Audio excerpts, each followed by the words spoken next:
Hi friends. मेरा नाम पूजा सिंह है और आप मुझे यूट्यूब पे देख सकते हैं क्रैक यूजीसी नेट 2017 के नाम से। और मैं आपको कुछ वर्बल रीजनिंग के क्वेश्चंस आज बताने जा रही हूँ, सॉल्व क्वेश्चंस जो मैंने RS अग्रवाल की बुक से लिया है। और वर्बल रीजनिंग आप तो जानते हैं बहुत ही इम्पॉर्टेंट पार्ट होता है किसी भी एग्ज़ाम का। So let's check. तो हम चलते हैं modern approach to verbal and non verbal reasoning की तरफ फ्रेंड्स। तो फ्रेंड्स आप मुझे ये भी कमेंट बॉक्स में कर सकते हैं एक्चुअली रीजनिंग का डेफिनेशन क्या होता है।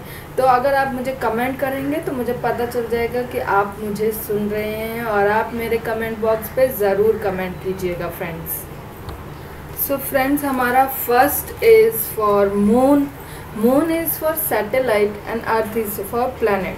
तो पहले तो मैं आपको इसका आंसर बता दूं कि फर्स्ट इसका जो अर्थ होता है वो इसका correct answer is B, planet. और अब मैं आपको बताने जा रही हूँ कि एक्चुअली सैटेलाइट का मीनिंग क्या होता है। Satellite is an artificial object placed in orbit round a planet to collect information.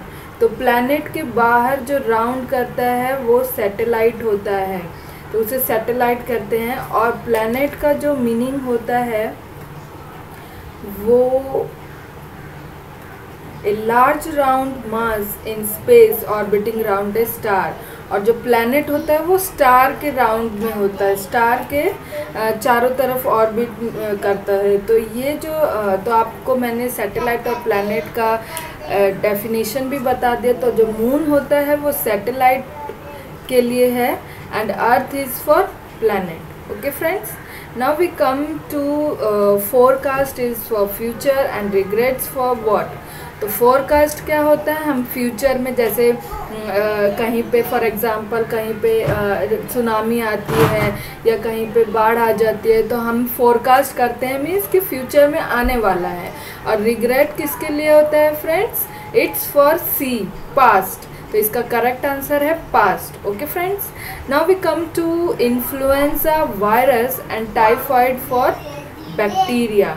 So virus से इन्फ्लुएंजा होता है एंड बैक्टीरिया से टाइफाइड होता है फ्रेंड्स। तो ये जो वायरस ये इससे क्या करता है, अल्टीमेटली इन्फ्लुएंजा करता है, तो इट्स अ डिजीज़ हो जाती है ये, तो it's a disease. And fourth is fear is for threat and anger is for what.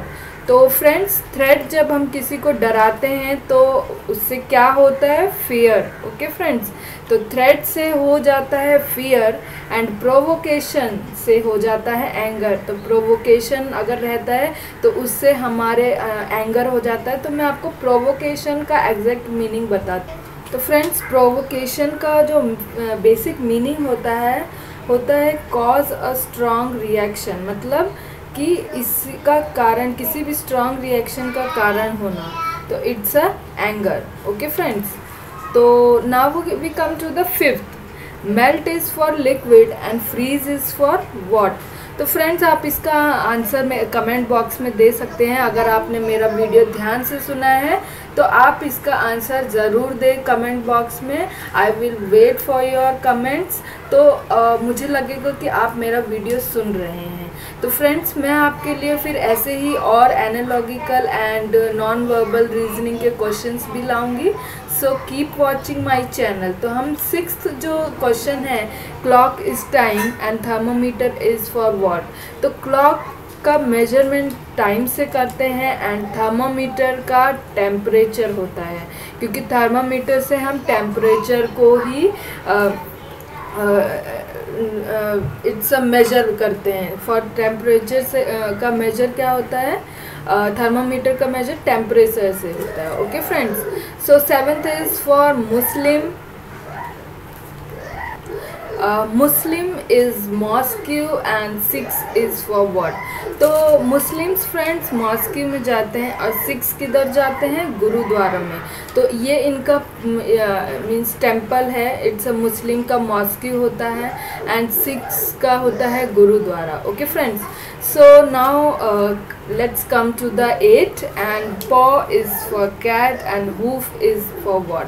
तो फ्रेंड्स आपको पता ही होगा कि कैट का जो फुट होता है उसको paw बोलते हैं एंड hoof का आंसर है ए जो हॉर्स है। हॉर्स का जो फुट होता है, जो नुकीला सा फुट होता है, उसको हम hoof कहते हैं। Okay friends, so now come to the next point. Now friends, 9th question. So eye is myopia and teeth is for what? तो आपको फ्रेंड्स पता होगा कि मायोपिया क्या होता है। आप मेरे कमेंट सेक्शन में कमेंट्स कर सकते हैं कि मायोपिया क्या होता है, और फिर अगर आपको नहीं पता होगा तो मैं आपको अगले वीडियो में आपको बता सकती हूँ। So I is for myopia and teeth is for a answer pyorrhea. Okay friends, and now 10th question. 10th question is tractor is for trailer and horse is for what?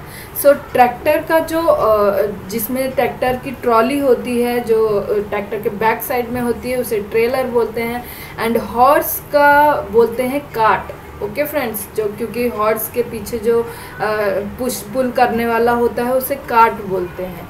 So 11th question is scribble is now scribble is for write and stammer is for what? Friends मैं आपको बता दूं कि scribble is carelessly writing होता है। अगर हम writing carelessly नहीं करते तो उसको बोलते हैं scribble। ये राइटिंग के लिए यूज़ होता है। और stammer किसके लिए यूज़ होता है? ये स्पीकिंग के लिए होता है। जैसे हम बीच बीच में जिसे कहते हैं हकलाना, तो उसको किसके लिए यूज़ करते हैं? स्पीकिंग के लिए। Okay friends, now we come to the 12 point. Friends 12 point is flower is for bird and plant is for what? तो जो अगर बर्ड होता है, बर्ड से it's means, so friends bird it's a first develops from second, means कि bird होता है वो बहुत छोटा होके जब बड़ा होता है तो वो turn into flower. Okay friends, then plant, तो प्लांट क्या होता है? सीड अब जब छोटा होता है वो बड़ा होते टर्न हो जाता है प्लांट में। सो जो फर्स्ट होता है वो develops from the second, means from bird it's flower and from seed it's become plant. Okay friends, so now we come to 13. 13 is errata from books and flaws for which? So friends, errata is for books and flaws is for what? तो books में जो error होते हैं उसको हम क्या बोलते हैं? इरेटा। एंड जो मेटल्स में एरर होते हैं उसको फ्लॉज बोलते हैं। तो कभी जैसे मेटल्स में किसी टाइप के मेटल एकदम फिनिश नहीं है, कुछ प्रॉब्लम है उसमें, तो हम उसको फ्लॉज बोलते हैं। Now we come to the gun from bullet and chimney for what? तो गन से बुलेट निकलती है एंड चिमनी से क्या निकलता है? Smoke. Okay friends, and then our comes to breeze is cyclone and drizzle for what? So breeze, so friends आप 15th में देख सकते हैं कि जो सेकंड है वो इन्वर्स है फर्स्ट का। सो अगर आपने देखा होगा तो ये साइक्लोन जो है, साइक्लोन होता है इन्वर्स ब्रीज का। तो ब्रीज में थोड़ी थोड़ी बारिश, लेकिन साइक्लोन में तो पूरा मीन्स इट्स अ भयानक, जो जिसे कहते हैं सुनामी आना, इट्स अ साइक्लोन।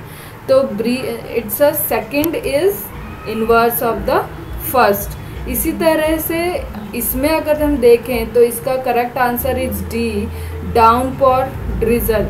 तो डाउनपोर इज सेकंड है। ये जो डाउनपोर है इसका इन्वर्स क्या है? ड्रिजल, एंड ड्रिजल का इन्वर्स डाउनपोर। ओके फ्रेंड्स, तो ड्रिजल होता है, अगर उसका इन्वर्स हो जाता है तो डाउनपोर हो जाता है। Okay friends,